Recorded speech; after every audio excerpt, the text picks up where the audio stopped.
So as you heard, my name is Hazem Jamjoum. I'm a third-generation Palestinian refugee on my mother's side. Her family was expelled from Jaffa in 1948 to Jordan, and my father left in 1965 to go and work in Kuwait. And when the '67 occupation happened, he wasn't able to go back and be reunited with his family. So kind of a second-generation refugee on my father's side. I had to teach myself about Palestine basically in the Second Intifada, and ended up learning quite a fair bit, and then felt that this knowledge became a responsibility as something that I wanted to share with others. And for the last 25 years, I've been trying to educate people about Palestine and to learn as much as I can so that I can share it. I'm currently trying to start a publishing house that's focused on translations between Arabic and other languages, mostly between Arabic and English, to kind of bring gems of Arabic writing into the English language and gems of radical writing from around the world into the Arabic language, with hopefully some multilingual volumes in the works as well. And we kind of did our soft launch a few weeks ago with artworks that were made in Aufir military prison. Some of you were there. And these were smuggled out, and through them we were able to tell the story of the Palestinian political prisoners movement, which is really at the core and at the leadership of our struggle. Our prisoners really are the best of us. Since 2022, the state of Israel has gone to complete war against our prisoners. They've really undone most of the gains that were made by the prisoners movement since the late 1960s when the movement started. And now the conditions of our prisoners are worse than you can possibly imagine, worse than anyone can possibly imagine. We don't even know, because lawyers' visits have mostly been stopped, family visits have been all but stopped. There's overcrowding, there's illnesses, there's no medical care. There's over 10,000 political prisoners that we know of, quarter of whom are from Gaza. There's 3,500 people currently being held in administrative detention, which means they don't know what they've been charged with. Neither they nor their lawyers know any of the evidence against them. And there's also 5,000 people that have been forcibly disappeared from Gaza that nobody's really talking about. There's 5,000 people that could be under the rubble, but actually whenever a family member has hired a lawyer to go and search for them, and it takes months and months to look through the Israeli prison system and the legal system, most of those cases they found the person to be imprisoned. And there are these at least 10 sites that are now being called these dark sites, which are torture camps that are undeclared, that are on no official documents, but Amnesty put out a report naming 10 of them and having identified them, where basically the complete monstrosity and sadism that is the human species is being let loose by the brutality of this genocidal regime on our prisoners who have been forcibly disappeared. We don't even know who they are and where they are. It's just that their family members know that they're missing. So this is sort of a side of this genocidal project that really has not received any attention, and that is really, really crucial to understand, that our prisoners and our prisoners movement, our captives, really are at the heart of everything. Within Palestinian society, we all know it, but in terms of what gets talked about outside of our society, I think it's maybe one of the least talked about but most important things for us. Every Palestinian family has at least one prisoner, has one captive. The vast majority of Palestinian men have been arrested at some point in their life, and many, many Palestinian women as well. So, and they're our heroes. So just. I actually love that introduction because, yes, I mean, the Palestinian prisoners, our hostages, 10,000 of them today, they don't get mentioned. They don't get mentioned anywhere. But moving on to sort of the subject of this talk today. A colleague, a fellow activist and a friend of mine, the other day was saying to me, we all talk about Zionism. We try to define Zionism. We know it's a political ideology. But no one talks about Zionism from a Palestinian perspective and the impact this has had on us Palestinians. Do you think you could tell us a little bit about that, what your view is? Sure. I have a lot to say about Zionism, so I hope you're feeling comfortable. Okay, so first of all, I think one thing to really understand is that the idea of moving Jewish people from around the world to Palestine to create a kind of Jewish polity in Palestine did not begin as a Jewish idea. It began as a Christian evangelical idea, and it began here in Britain for the most part. This was an idea which was basically from the transition. If we wanted to talk about, Ghassan Kanafani talks about this through literature. If you read his book on Zionist literature, he does an excellent job of laying this out. If you think about kind of medieval English lit, the figure of like the Jewish character that we think of is Shylock, right, in Shakespeare's Merchant of Venice. It's a very anti-Semitic portrayal. You know, the kind of money-grubbing, greedy, etc. All of those tropes, all of those cliches. That are really despicable and really, really horrible and dehumanizing. Around the beginning of the 1800s, this begins to kind of change. You start to get things like Ivanhoe, where you get the character of Rebecca, or George Eliot's Daniel Deronda, where you get the virtuous Jewish person. But the main idea here is that this virtuous Jewish person is virtuous. They are human. They are our equals, but they don't belong here. They need to go somewhere else. They need to go be virtuous somewhere far away. Ideally in Palestine as a fulfillment of prophecy, right? This is the same body of thought that gives us Christian Zionism today, which is that there's some kind of prophecy where the Jewish people are going to ingather in Palestine. This is going to be the end of days, and then all of these Jewish people will either be killed by Christians or will convert to Christianity, right? So it's still a very anti-Semitic idea. It's just one that doesn't portray Jewish people as somehow less human. And for Jewish people in Europe, this was an anti-Semitic idea. There were no Jewish adherents of this idea. What does change is that in the 1880s and 1890s, you have a new body of people thinking about another way to respond to anti-Semitism. So for the most part, the responses to anti-Semitism within Jewish communities were in the form of what they called assimilationism.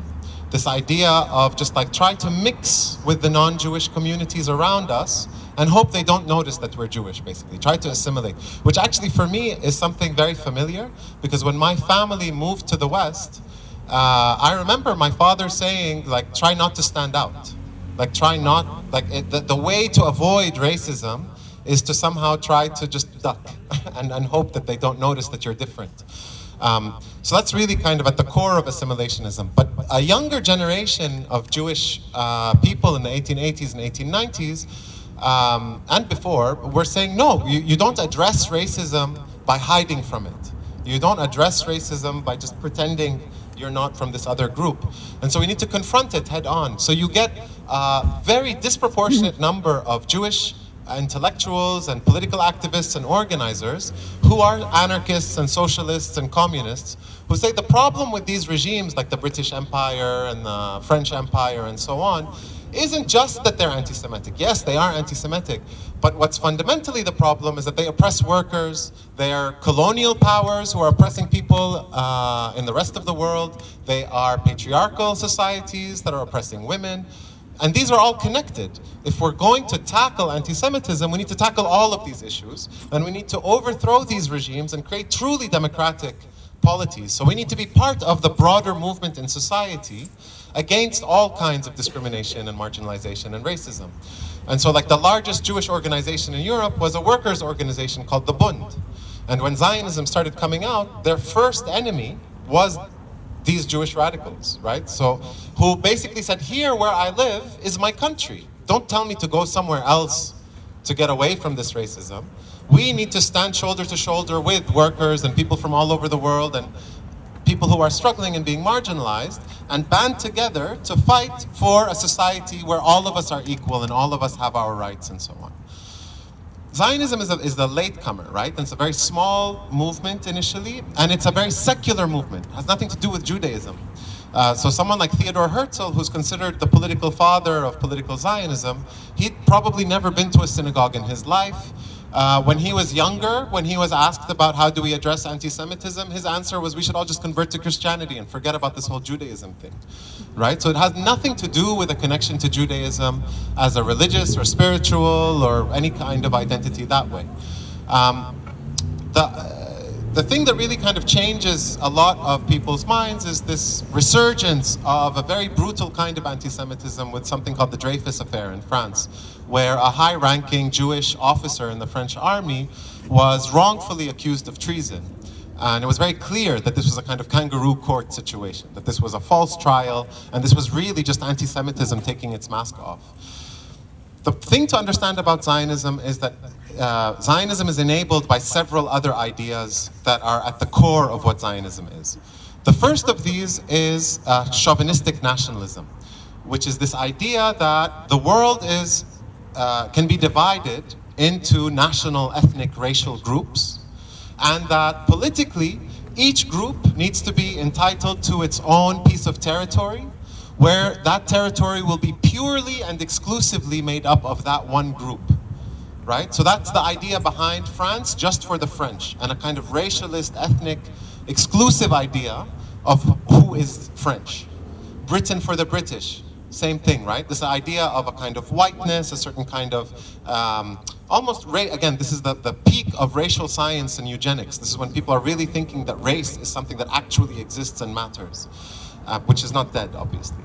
And so this idea of the way we solve anti-Semitism is to have a Jewish state. Again, and here Judaism is not a religious identity. It's a national, racial, ethnic identity. So it's a redefinition of Jewishness as a kind of racial national identity, and that the solution to anti-Semitism is to have a purely exclusive Jews-only state somewhere in the world. Now, obviously, this is a very European idea, right? But there's a problem here because Britain is not going to give you Yorkshire to create a Jewish state. Germany is not going to give you Bavaria to go and create a Jewish state. So it needs to be somewhere outside of Europe. Here, this brings us to the second real tributary and kind of foundational pillar of Zionism, which is imperialism, right? European imperialism. The idea that if you are European, you are entitled to the land and resources of everything that's outside of Europe, right? So if we think of what's called the scramble for Africa in the 1880s and 1890s, no African is thought of in the scramble for Africa. The idea of the scramble for Africa is that each European colonial power goes and takes as much territory as it can until it reaches another European flag. And then you either fight or make negotiations or just stop and you draw a border, right? So this is the idea that underpins Zionism, is that where to create this Jewish state, somewhere outside of Europe, and obviously it doesn't matter if anybody lives there or not. We can have this mythology operating of it's a land without a people. And by the way, that notion of a land without a people doesn't come from Jewish Zionists, it comes from Lord Salisbury here in Britain. So a British aristocrat, Christian British aristocrat. Sorry, it's Lord Salisbury or Lord Shaftesbury? One of those. Shaftesbury. Yeah. And then underpinning both of these ideas, the idea of white supremacy, right? So fundamentally Zionism, and if we read the writings of all of the early Zionist founding fathers, we see very clearly that these are people who are very much adherents of racial science and that they are white supremacists, right? They see themselves as biologically superior to anybody who's not white, and that's what's going to entitle the Zionist movement to go and create an exclusively Jewish state somewhere outside of Europe, right? And also we have to remember that for people like Herzl, they were completely agnostic about where to create a Jewish state. The most in-depth negotiations with the British Colonial Office were about Uganda. It was about creating the Jewish state in Uganda. And in terms of an actual attempt to send settlers, it was to Patagonia, the south of Argentina. So there's actually hundreds of families, Jewish families, that moved to Patagonia, to Argentina, funded by something called the Jewish Colonization Association, because that's where the Jewish state was supposed to be established, right? And until today, their great-grandchildren, there are these Jewish families in Argentina whose great-grandparents moved there because that's where the Jewish state was supposed to be established. Now, in 1897, there's this conference that's held in Basel in Switzerland where they make the important decision that we're going to do this in Palestine. right? So that's the pivotal moment where Zionism shifts from being a movement to create an exclusive Jewish state anywhere in the world to a movement to create an exclusive Jewish state in Palestine. And this is where the Zionist movement really begins to mobilize resources, both to try to acquire land in Palestine by buying it or otherwise, and to move white Jewish people to Palestine. And I'm emphasizing white because the kind of attempt to start to mobilize Jewish people from places like Morocco, Iraq, Iran, Ethiopia, all happens after 1948. There's a small number of Yemeni Jews who come before, but for the most part, this is a white European and North American movement exclusively. And now let's shift to Palestine, where you already have a very large Jewish community, right? And the first Palestinian anti-Zionists are actually Jewish Palestinians. Because initially there's some excitement about these Europeans who might come and make business and like revive the economy and stuff like this. But very quickly people begin to understand that these people coming as part of the Zionist movement aren't like other visitors. So I want you to also just consider Palestine as a place. You know, it's the oldest continuously inhabited urban environment in the world. Jericho is the oldest continuously inhabited city in the world. So we're talking about 13,000 years of history that we know about. And this is kind of since writing begins. So we don't even know what happens before that. And it's at the crossroads of three, what we now think of as three major continents, right? Asia, Africa, and Europe. So this is a place where people have been crisscrossing and coming through and forever, effectively. And then it gains this additional importance as the center of global monotheism with Judaism, Christianity, and Islam. And so people are also moving there for pilgrimage. You have refugees coming in there from other parts of the world, again, for hundreds and thousands of years. And so when we think about Palestinian society, it's actually impossible to talk about us racially. It's very impossible to talk about, you look Palestinian, is the most ridiculous statement you can make. Because within the same family, you can have a blonde, fair-skinned, blue-eyed sibling, and they can have a curly-haired, dark-skinned sibling. And nobody will bat an eyelid because that's so normal in our society. That's really just fundamentally part of the kind of mosaic of our society. And the other part of it is that refugees have been coming to Palestine forever. So even in the period of Zionism, we had Circassian refugees come in, we had the refugees from the Armenian genocide that Turkey committed coming in, and we had people coming in as pilgrims, we have people coming through the Hajj routes from Western Africa, from Eastern Africa, from Europe, from other places. And so all of this movement means that people were constantly moving to Palestine and deciding to stay there for whatever reason. And so this is why when Jewish people started to come as part of the Zionist movement, it was considered very normal before people understood what Zionism was. So even if you read the memoirs of the early Zionists, for my sins, the first book I ever read about Palestine, it was a book called My Life by Golda Meir, who was a prime minister of Israel. And she hates us. Like, she really, really loathes Palestinians. But she had the honesty to say that basically we would not have survived the early years without our Palestinian neighbors. They taught us how to farm the land. They taught us how to use the land to create textiles. They provided those textiles. And in the same breath, she'll say, but the clothes they gave us were really coarse and really not very good, right? It's that kind of thing. But the honesty was there enough to say we would not have survived without our Palestinian neighbors. So there's this very clear thing about Palestinians coming in and being like, oh, you're new here. Let us show you how to do this. Let us show you how to live. It's a very kind of old settler colonial story. We have the same stories in Turtle Island, what we call North America, when the early settlers came, right? Is that they would not have survived this new environment were it not for indigenous peoples teaching them how to farm the land and to live with that land. I used to do interviews with survivors of the Nakba, of the 1948 Nakba. And there's something very different between talking to that old generation and talking to the generation of the 50s, 60s, and 70s. The generation of the 50s, 60s, and 70s, for them, Israel was a war, right? And so, and they'd never really hung out with Jewish people or let alone Jewish people in Palestine. And so it was just this kind of the enemy, the discourse of the enemy. The older generation who remember the 20s and 30s and early 40s, whenever you would talk to them about their relationship with Jewish people, it's always in the language of betrayal. It's always under the theme of betrayal.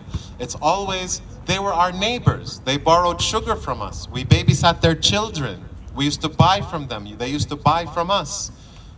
My great-grandmother, I found out late in life, her babysitter was a Jewish woman, was a Jewish settler. Before it was apparent that these were going to come as settlers. She spoke Ladino, not Yiddish. So Yiddish is a kind of Hebrew mixed with German. It's a dialect of German that's very Hebrew infused. Ladino is from the Sephardic community, so it's very Spanish infused. And so it was my great-grandmother and her best friend who were babysat by this Jewish neighbor, and she taught them Ladino. And I know this because my uncle, my father's uncle, he told me that whenever my great-grandmother was with her best friend and they wanted to talk to each other without anybody understanding, they'd switch into Ladino. In their 70s and 80s, they still remembered this language that their babysitter taught them, right? But I give you this story just to illustrate that for someone like my great-grandmother, the Jewish people were just neighbors. They were their babysitters. They were their friends. They were part of their community. The Nakba comes in as this massive betrayal of this person who was your babysitter turning into the person who's displacing you from your house, right? And in general, in Palestinian society, there was this understanding at some point, quite early actually, in the 19-teens and 20s, that the Jewish people who were coming as part of the Zionist movement were not like the Circassians and Armenians and people from the Sahel region of West Africa and so on. That these were people who were جايين ياخدوا البلاد. They're coming to take the country, right? And so this was people's beginnings of an understanding, because then once the Zionists really kicked into gear in the 1920s, they were using the British military occupation that we call the Mandate to come and enforce things like expelling farmers off their land, to police very differentially, where it was oppression of the indigenous Palestinians while enabling the Zionist institutions to flourish, right? In law and in practice and in policy. And so this was Zionism from the Palestinian standpoint, was a settler colonial movement that was coming to take the country and to expel us from it on the basis of an attempt to create a state that was exclusively for one kind of people in a land that probably is the highest amount of plurality and diversity of any place in the world at the time, right? And then implemented it. Through the 20s and 30s and 40s, through the 1947 to 1949 Nakba, and then through every single thing it's done since, because ever since 1948, it's really been about one thing: maximum land under exclusive Zionist control, minimum Palestinians on that land. That's what Zionism means to us. Also, when people talk about Israel is so complicated, it's so complex, there's a lot of complexity if we want to go and study the laws and the history in this, but actually it is summarizable in this one sentence. Maximum land under exclusive Zionist control, minimum Palestinians on that land.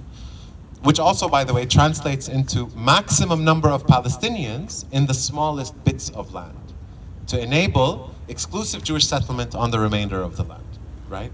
And it's always been a project of getting rid of the largest number of Palestinians, but from 1948 until 2023, this was mostly done in the form of forced displacement, right? This was always about using the tactic of either physically expelling people from their homes and destroying their homes and taking the land and making sure people don't come back, and squeezing the largest number of Palestinians who didn't cross a border, because once they cross a border, you have policies to make sure they never come back. But those who refused to leave, who managed to stay somehow, of squeezing us into these ghettos. Right? Squeezing us into very clearly circumscribed and delineated pieces of territory. And this starts in the Naqab, in the south of Palestine. It continues in the Galilee, and now I'm talking about the 40s, 50s, 60s, into the 70s and until today. But then from 1967 in the West Bank and in the Gaza Strip, right? And this was the strategy. This is what the wall is about. This is what the settlements were about. This is what the unrecognized villages in the Naqab and the Galilee are about. All of these policies we can understand this way. From 2023, we have a new wing of the Zionist movement, new as in newly empowered wing of the Zionist movement that made the shift from apartheid to genocide, right? We're getting ahead of ourselves. No, you're not. But I wanted to add something to what you just said, which is brilliant. Thank you so much. There you go. When I arrived to Palestine in 1984, that was my awakening to Palestinian politics, really. And one of the first things that I was told by fellow Palestinians, by my aunt, by my uncles, my grandparents, and then the people that became my friends, was that Zionism intended to erase us as if we didn't exist. Zionism in the 1948 areas after the Nakba tried to eliminate the Arabic language and replace it with the Hebrew language. Zionism stole our culture, stole our food, stole our embroidery, stole our music, and started making its own. You see, they came from all over Europe, different places, Germany, Poland, Ukraine, Russia, you name it. They didn't have a common cuisine. They didn't have a common language. They didn't have a common music.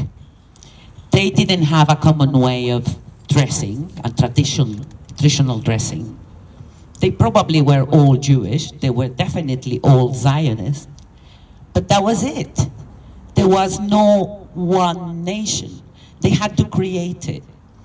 And the way to create it was by erasing us. So we needed not to exist. They started categorizing us as Arabs, never as Palestinians. They always wanted the death to Arabs, and we still until this very day, it's the main chant they chant. Palestinians didn't exist. It wasn't a nation for them. They needed to erase it, for their own population to believe so, and also for us to believe it that way. So they attacked every single component of our society and our social fabric. They did not succeed. They did not succeed in 1948. People rebelled and preserved their language, and they did not succeed in the West Bank or in Gaza. So I just wanted to add that, as in the impact of Zionism on us as Palestinians. They always made us feel inferior. They always categorized us as uneducated and uncivilized. I actually had the opportunity to have an exchange with an Israeli policewoman one time. And what she said to me is that you people, you don't even clean your homes. You're in the mountains all the time with your sheep. And you don't know what a fridge is. And she was trying to speak to me in a very broken English when I could speak to her in a much better English. So that was my first comeback to her, you know. We are not educated. I speak 3 languages, how many do you speak? You know, and that kind of thing. But she clearly believed that, even though she was speaking to me in a broken English language. So that is the kind of mentality that they disseminate in their own place. But they wanted us to feel it and also to engage with it, to feel inferior to them. So I think that is one of the main strands of Zionism. It's that kind of supremacy that they believe that they have above every other culture. So yes, please talk to us about the new Zionism that yeah. So this isn't a fully new one. This is a strand. So Zionism is not one thing.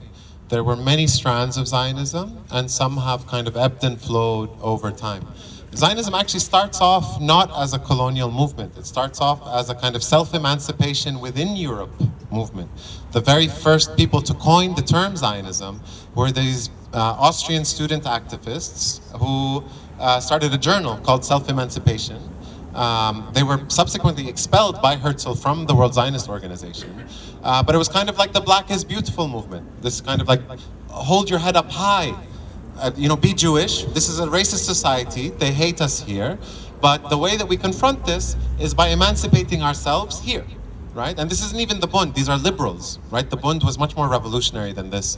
Jewish communists and anarchists and socialists were much more radical than this. But these Jewish liberals started this movement effectively as a self-emancipation within Europe, a kind of Jewish pride movement that gets hijacked. But then in the, you then also have a return of this kind of cultural Zionism, which also was about staying in Europe and having a kind of intellectual and cultural renewal within Europe. These all get kind of sidelined and expelled from the World Zionist Organization. The two main strands of Zionism that we get in Palestine are Herzl's political Zionism that I talked about before, and then something called revisionist Zionism that emerges in the 20s and 30s that's influenced, in addition to the other influences I talked about, which is the kind of white supremacy and the imperialism and so on, by European fascism directly, right? So Jabotinsky was very much a fan of Mussolini, and it was this a kind of hyper-militarist, hyper-nationalist, and a hyper-realist kind of approach.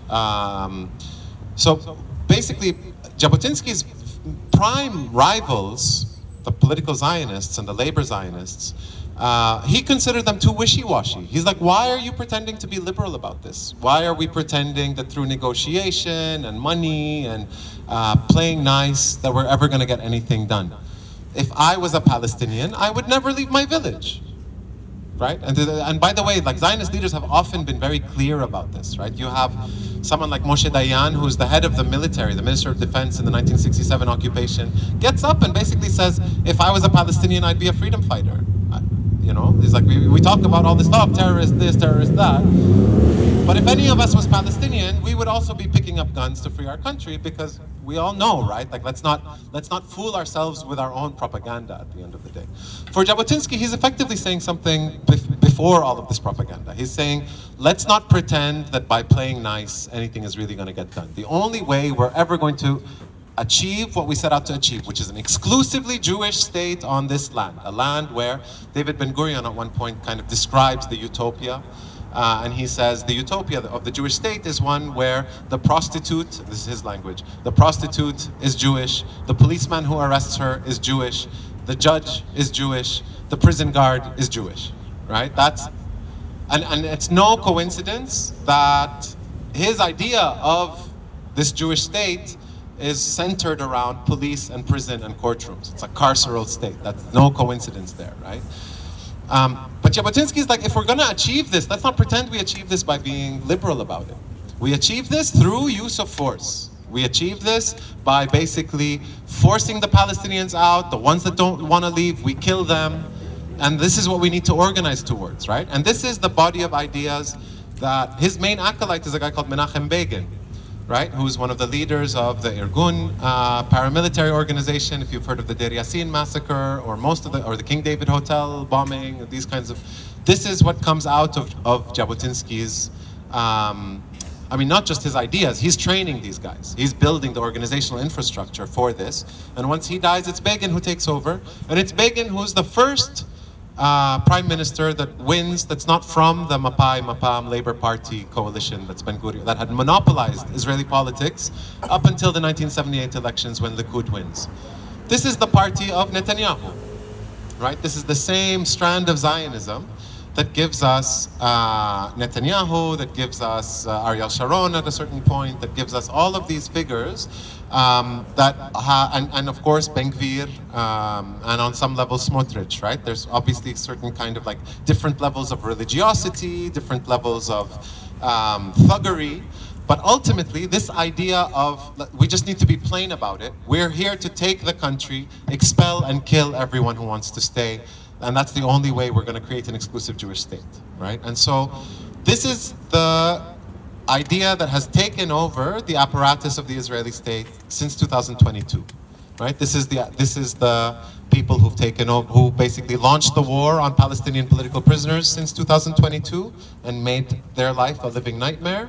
And this is the party that decided that the response to October 7th was going to be full-scale genocide, right? So this is why I talk about it as a shift, because even in Likud's first term, in the late 70s and early 80s, it wasn't about the maximization of murder, right? It was always about figuring out how to accelerate forced displacement.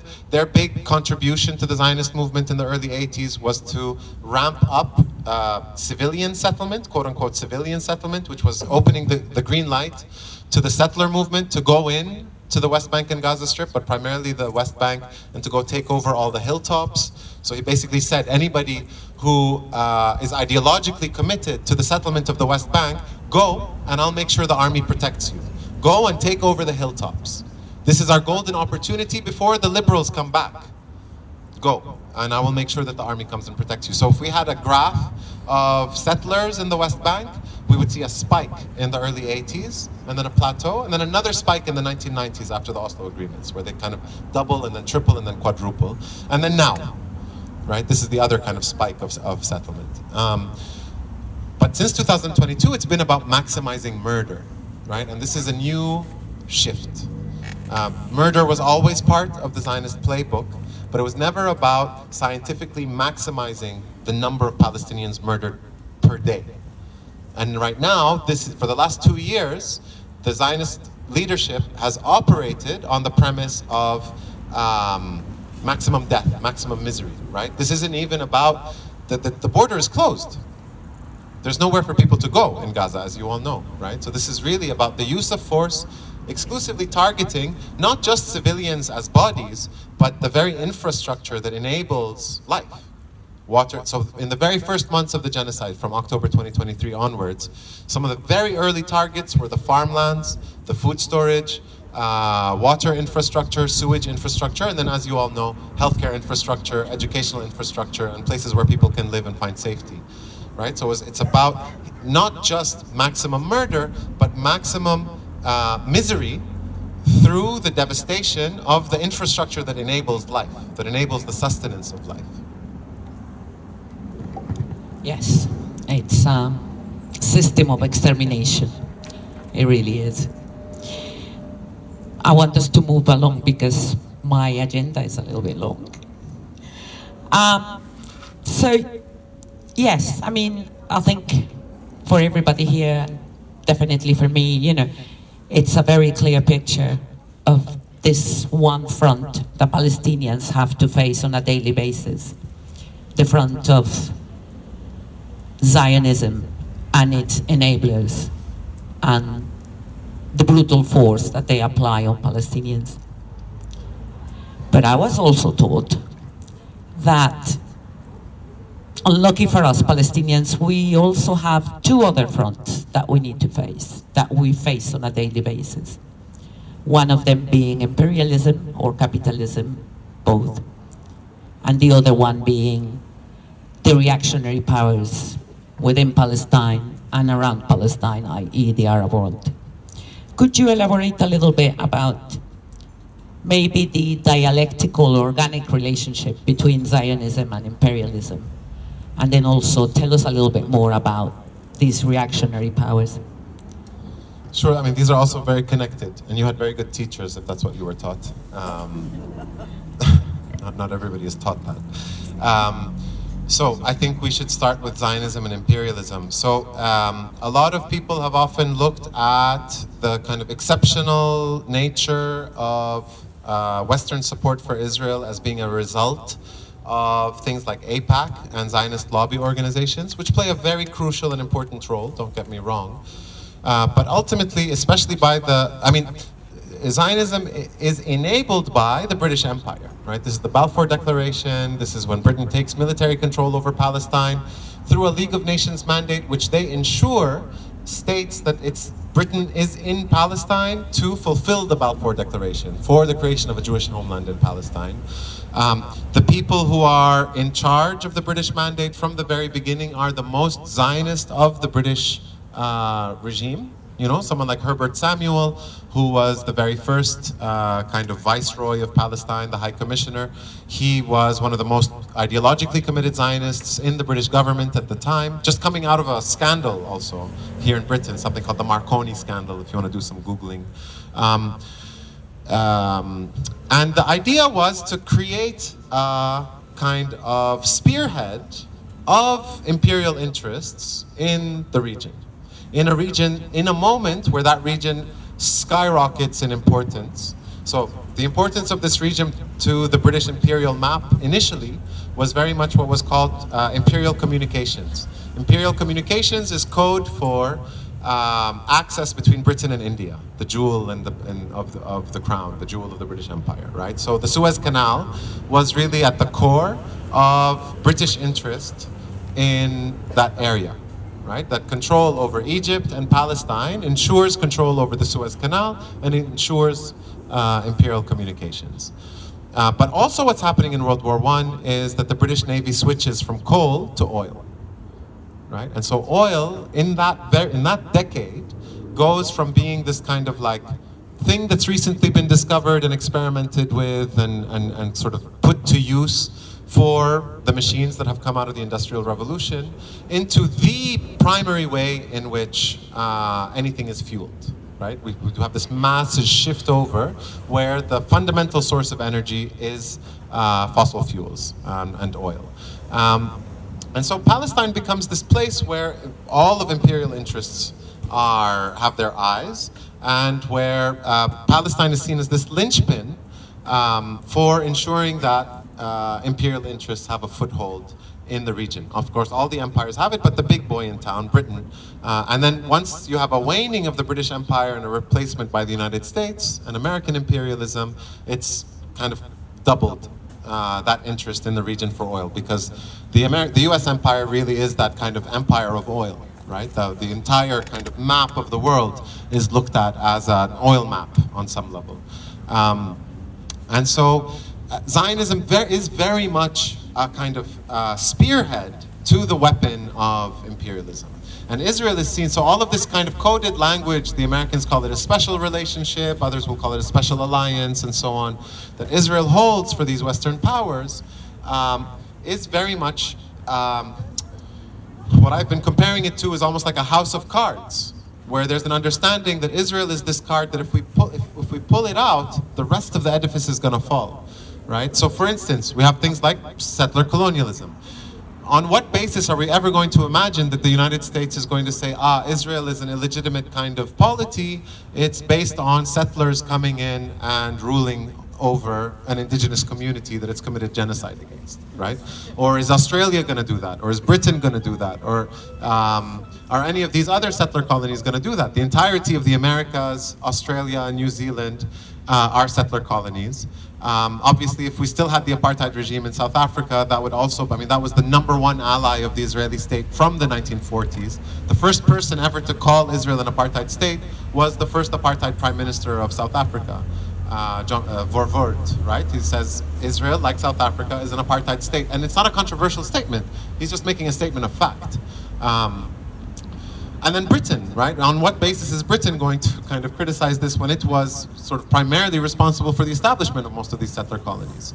And then on the issue of kind of economic interests, right? So Israel is seen as fundamental to this current kind of imperialist, capitalist conglomeration that is our current world, right? And I think it's hard to understand why so many billions of dollars have been spent propping up this regime in the middle of a genocide. But if we go back historically, from 1947 onwards, the Israeli state has only existed off Western financial support.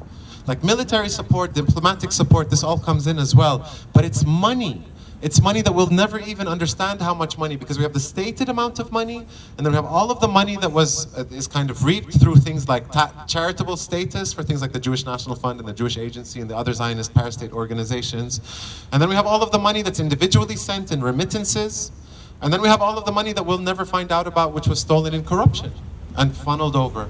Other than also all of the military goods and all of the other kinds of things that were done that are really kind of the shady dealings. But we're talking about hundreds and hundreds and hundreds of billions of pounds.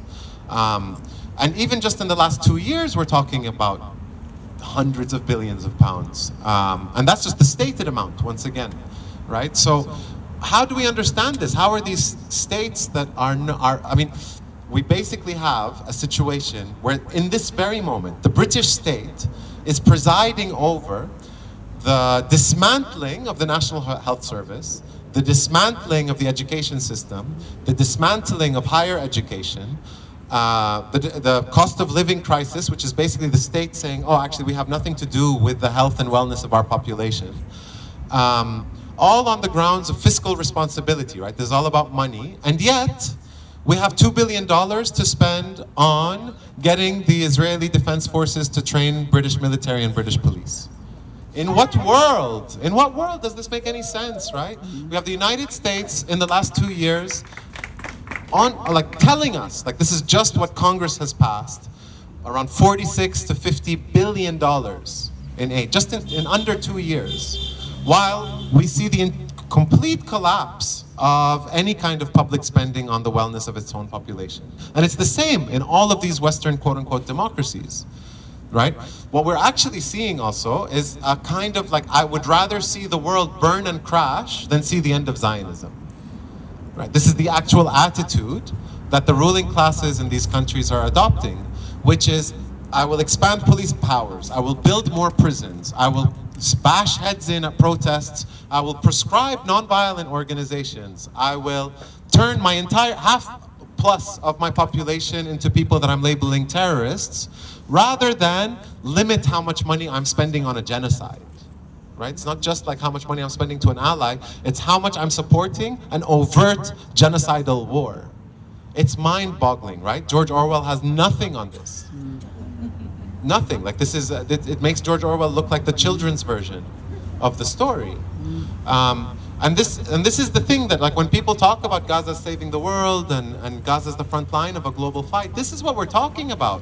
We have this massive and public and open and obvious shift towards and kind of cleared, it's not even towards, we're already there, fascism, right? We now live in fascism. And the sooner we understand that we live in fascism, the better. But also an understanding that Israel was used as the shield for this because of decades of impunity granted to Israel through the kind of sugarcoating around anti-Semitism, this redefining of anti-Semitism as a critique of a state power, right? Which makes no sense. That to say that a criticism of Israel is anti-Semitic, it created a kind of shielded thing of Israel that then could become both a shield and a battering ram against these societies. Look at what happened to the Labour Party, right? The whole story around Corbyn, and the thing is, it's all on video, it's all videotaped. It was fabricated as a story of anti-Semitism. The actual incident is on tape. It was all about criticism of Israel and had nothing to do with Jewishness or anti-Jewishness. The fact that it was the Israeli embassy here where all of this was orchestrated with the right wing of the British Labour Party, the Blairites and the Starmers and whatnot, to take out an actual anti-fascist attempt to reclaim this state and to reclaim the apparatus of power in this country in order to bring about, a Labour Party that is the most anti-worker party this country's probably ever had. Called a Labour Party, right, in the name of workers. It's madness. And yet, this is the news. This is what we're watching. It's not even that hidden, right? There's documentaries about it. Everybody kind of knows. And as we go along, there's a shift in this economy. So all of those mining communities in the north that were devastated by and since Thatcher are now being replaced. The mines are being replaced by what? Israeli weapons factories, other weapons factories, and mega prisons. So there's an attempt to shift to basically address the issue of employment in this country by turning the labor market of this country into a weapon-producing, prisoner-keeping economy, which then kind of enmeshes the British working class into the arms industry and the prison industrial complex, right? So that then working people cannot, or are in a position where they'll say, well, we can't be against war, we'll lose our jobs. We can't be against the police, we'll lose our jobs. We can't be against the mass imprisonment of British people because that's at the fundamental core of our society. Right? So we have now villages in the north and all over the country and communities and towns where people are going to protest and people are saying, hey, no, don't protest this. The military, the Air Force, the prisons, and the arms companies are the main employer in town. Right? A complete kind of defacing of the working class of this country in the name of protecting Israel, with Israel again as this shield and battering ram. And it's the same in our regimes. Right? So what we also have in the Arab world and in the global south generally, is again a massive shift towards fascism. And the reason that we have this massive shift towards fascism is that there's an immiseration of the population, increased poverty, increased misery. But then rather than address the causes of this misery, which would cut into the profits of the ruling class because it requires spending, it requires resourcing, it requires planning and thought and actually caring about communities, to say, no, no, your profits are secure. We will never tax you. Feel free to pillage the environment. Feel free to do the most destructive stuff you need to if you're going to make more money, because the economy, the economy, the economy. And the role of the state, rather than take care of the population in any kind of way, is actually just to police the effects of the ravaging of that population. And so we create the conditions where everybody's more and more miserable with the passage of each day. And then the natural reaction to this kind of immiseration and wretchedness is to say, I refuse, I dissent, something needs to change, I'm going to protest, I'm going to put my body on the line. The role of the state is to take those people, you people, and the people that are like us, who are going to say, no, you don't get to do this, that's not what a state is supposed to do. And say, well, if you're going to say no, I'm going to put you in jail. I'm going to create the kind of legal apparatus that makes it so that my police force is entirely entitled to put you in jail. And also those jails are now actually profit-making institutions for their owners, where an empty jail bed is a loss of profit. So now it's the job of the police actually to make sure that the prisons are full, so that the companies that are running these prisons continue to run in a profitable way. Right? That we have 3 mega prisons being built in Britain right now, and they're talking about the crisis of like, do we have enough prisoners? And so we have this shift in law to expand police powers in order to ensure that those prison beds are full constantly. That there's no prison bed empty, because an empty prison bed is a loss of profits for a mega prison, for the Sodexos of the world, where our political prisoners are being held. This is your society, this is your country. This is what is happening right now as we speak, and has been happening. The prescription of Palestine Action, yes, it was about repressing Palestine activism, but the prescription about Palestine Action comes on as one of a set of steps of expanding police powers, so that we're basically constantly in violation of the law, right? This is actually something they learned from Israel. Because this is something that we learn as Palestinians, that as Palestinians under Israeli rule, we are always in violation of the law, right? They can always grab you and then figure it out, right? And then they have administrative detention of if they want to figure it out without telling you what it is that they figured out, they just don't have to tell anybody, right? And administrative detention is now something that is actually on the books in places like Britain, definitely on the books in places like Egypt and the United States and so on, where, you know, I mean, the Palestine Action protesters, the Filton 24, sorry, not the Filton 24, but several of the Palestine Action prisoners are in pretrial detention for years, right? Like, this is complete violation of habeas corpus, complete violation of the rule of law, of due process, all of these things. But this is from 25 years ago, the war on terror. They set up the legal apparatus for creating a state of exception, an exceptional category of terrorism where due process does not apply. And then with the environmentalist movement and with things like the Black Liberation Movement, those police powers were further expanded. And now with the prescription of Palestine Action, it's down to, did you watch that video from Brighton where the cop says, I can arrest you for violation of suspicion, not violation, for suspicion of support for a prescribed organization if you have 2 out of 10.